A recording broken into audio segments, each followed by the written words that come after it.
কি মামি সুন্দর নাকি আমি সুন্দর? তোমার মামি সুন্দর। মিথ্যাবাদী কোনটা গা? এই আমি সুন্দর। হ্যাঁ তুমি সুন্দর, মিছা কথা মুখ দিয়ে বাইরে হয়ে গেছে গা। আই লাভ ইউ, আমি তোমাকে খুব ভালোবাসি। কিন্তু আমার 5টা বয়ফ্রেন্ড আছে। এটাই তো জানার জন্য এসেছিলাম, তোমার বাবা পাঠিয়েছে এটা জানার জন্য।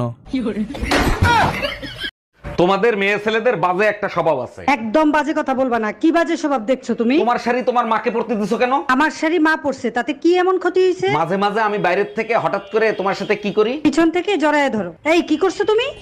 আশেপাশে তো কাউকে দেখতে পাইতেছি না, এই সুযোগে লাইকিতে একটা ডান্সের ভিডিও বানাই ফেলি।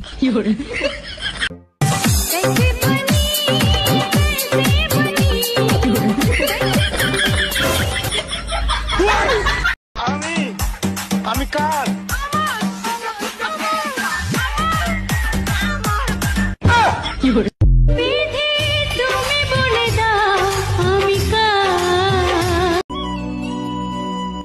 আই লাভ ইউ তিথি, তোমাকে আমি খুব ভালোবাসি।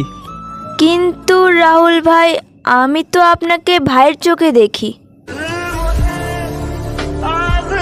এবার থেকে নিজের চোখে দেখো, অন্যের সাহায্যে কতদিন চলবে?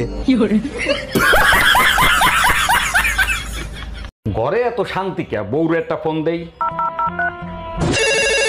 এই কোথায় তুমি, কি করো? জাহান্নামের চৌরাস্তায় বসে লাল চা খাচ্ছি, তোমার কোনো সমস্যা? কতবার বলছি বাপের বাড়ি যাওয়ার আগে আমারে বলে যাবা। ছাগলে খায় লতা পাতা, গরুতে খায় ঘাস।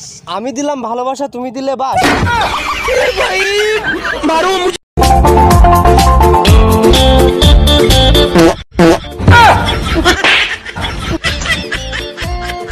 আমরা নারী, আমরা সব পারি।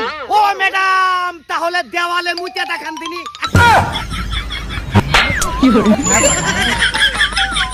আচ্ছা ভাবি, এইটা তো আপনার 3 নম্বর বিয়ে। আগের 2 স্বামী মারা গেল কি করে? আর বললেন না ভাই, একজন বিষ খেয়ে মরছে, একজন গুলি খেয়ে মরছে। 1 মিনিট, বিষ খেয়ে মারা গেছে ঠিক আছে, গুলি খেয়ে মরলো কি করে? শালা বিষ খাওয়ার জন্য রাজি হচ্ছিল না, তাই গুলি করতে বাধ্য হয়েছে। দেখো, ধৈর্যের একটা সীমা আছে, কখনো সীমা লঙ্ঘন করবা না। এতদিন তো টুম্পা ভাবির পেছনে ছিলে, এখন আবার সীমা আসলো কোথা থেকে? আচ্ছা এত সন্দেহ কেন করো? তুমি কি আমারে শান্তিতে থাকতে দিবা না? জাউরাটা আমারে তো খাইছে, এখন দেখি আবার শান্তির সাথেও থাকতে চায়। हम इसका पति है, हमको सिर्फ फांसी का सजा